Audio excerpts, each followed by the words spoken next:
Vamos lá começar na manhã dessa terça-feira, dia 14 de abril de 2026, as notícias da manhã que não mais. Vamos lá, começando para vocês nessa segunda-feira, dia 14 de abril de 2026, as notícias da manhã, exatamente às 6h57 aqui no Amanhecer no Rancho, diretamente da Interativa, na Interativa News, para vocês trazendo as primeiras notícias em primeira mão nessa manhã de terça-feira mais que gostosa. Vamos lá diretamente para os principais portais, para as notícias da manhã.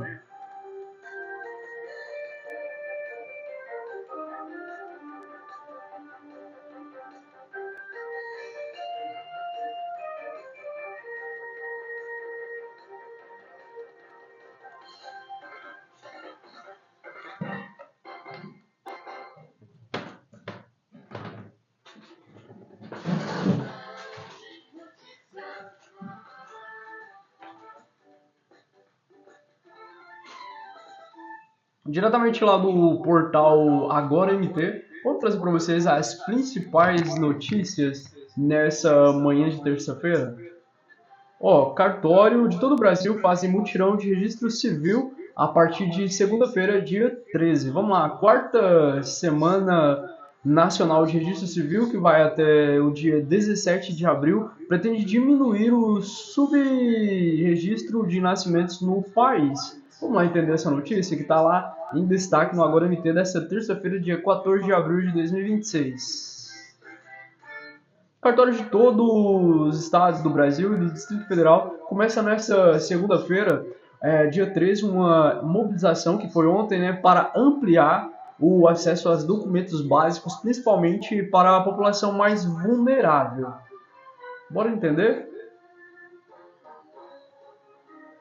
A coordenada pela Corregedoria Nacional de Justiça e de Campanha Registre-se vai reunir diversas instituições que irão variar conforme o estado. A quarta Semana Nacional de Registro Civil, que vai até o dia 17 de abril, pretende diminuir o subregistro de nascimento do país, além dos documentos básicos como certidão de nascimento e RG. E em alguns locais poderá ser emitido o título de eleitor.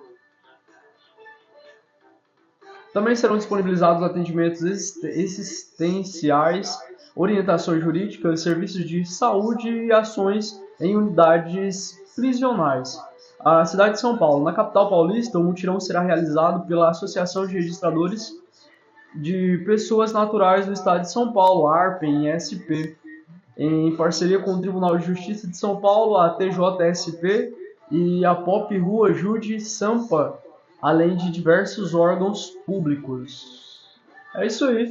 Tá lá em destaque essa notícia, né, no Agora MT, quer acompanhar ela por completa, vai lá no Agora MT. Agora a gente vai lá no G1 MT saber também o que foi notícia nessas últimas 24 horas, pra gente ficar bem informado aqui na Mais Mais.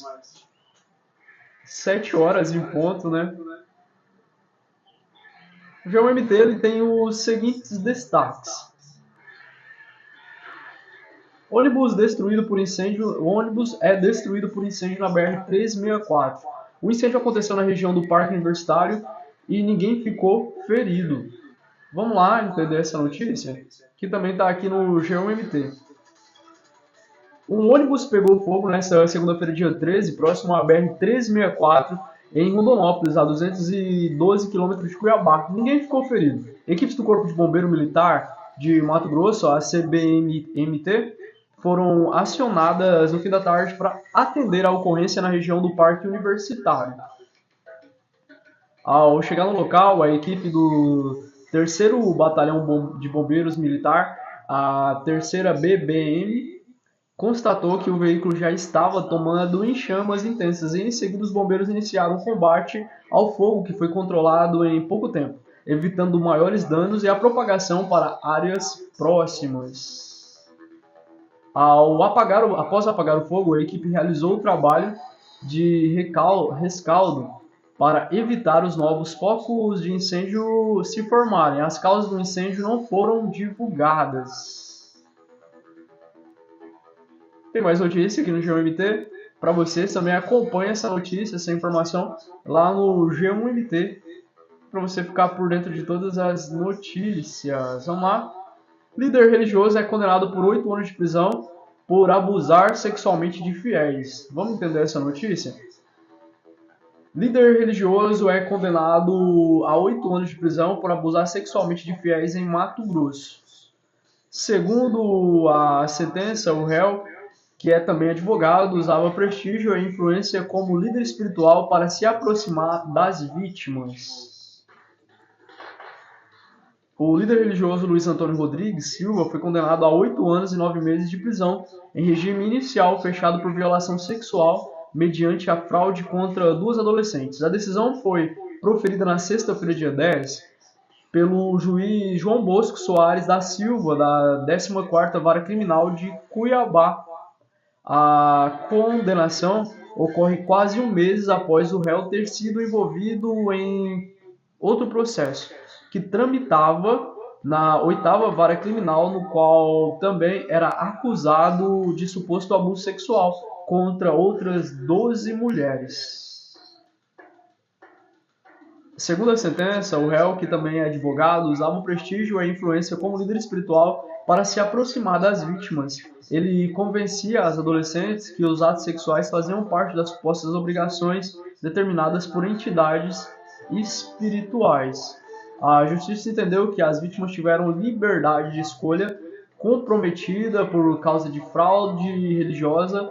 Conforme o processo, os crimes seguiram em mesmo padrão. E em um dos casos, a adolescente foi levada a um motel sob o protesto de realizar o pagamento espiritual relacionado aos atendimentos religiosos. Segundo as vítimas, a condenação representava o reconhecimento que as vozes foram ouvidas e que a violência vivida por elas existiu. Um outro caso vinculado à vítima começou ainda adolescente e se promulgou por anos. Segundo a decisão, o réu afirmava que a relação era autorizada por entidades cultuadas no terreiro, o que para o juiz comprova que houve manipulação de fé para a prática de crimes. Na sentença, o magistrado destacou que houve abuso de confiança e da crença das vítimas. Ele afirmou que em contextos de desigualdade de poder como religioso, a manipulação espiritual e o suficiente para comprometer o consentimento, como houve a repetição das condutas contra as vítimas diferentes, a justiça reconheceu continuidade delitiva, o que aumentou a pena.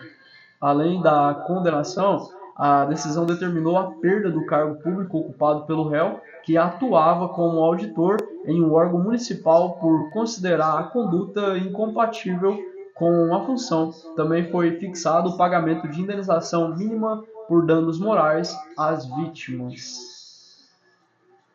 Também está lá em destaque, lá no portal G1MT. Tem mais notícia por aqui?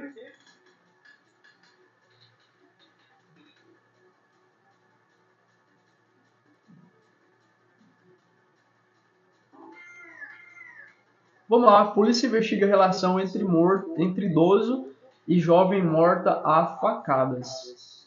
Vamos lá, investigação. Polícia investiga a relação entre idoso e jovem morta a facada em Mato Grosso. Segundo o delegado, o suspeito do assassinato negou qualquer relação com a vítima, mas depoimentos dos testemunhos contradiziam a versão apresentada. A Polícia Civil de Mato Grosso investiga um suposto relacionamento entre o suspeito Alair Ferreira de Lima, de 75 anos, e Júlia Vitória Prado da Silva, de 20 anos, morta a facada na sexta-feira, dia 10, em Itapurã, Mato Grosso. Segundo a polícia, ele contou com a ajuda de Edio Antônio Machado, de 66 anos, para ocultar o corpo da vítima após o crime. Os dois tiveram uma prisão preventiva decretada neste domingo, dia 12.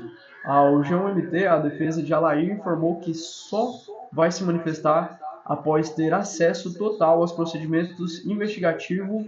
A equipe também entrou em contato com a defesa de Edio, mas não obteve retorno até a última atualização dessa reportagem. O delegado Franklin Alves disse a Alair e a vítima moravam juntos há mais de um ano. A natureza do relacionamento ainda é apurada, assim como a possível existência da dependência financeira da vítima. Segundo ele, os depoimentos são conflitantes. Alair negou qualquer relação com a vítima, mas testemunhas afirmaram que o filho dela, de 4 anos, era tratado como enteado do suspeito. É isso. Essas foram as notícias, também está lá no GOMT. Essas foram as notícias da manhã aqui na Interativa, diretamente da Interativa News. E a gente segue por aqui na nossa programação na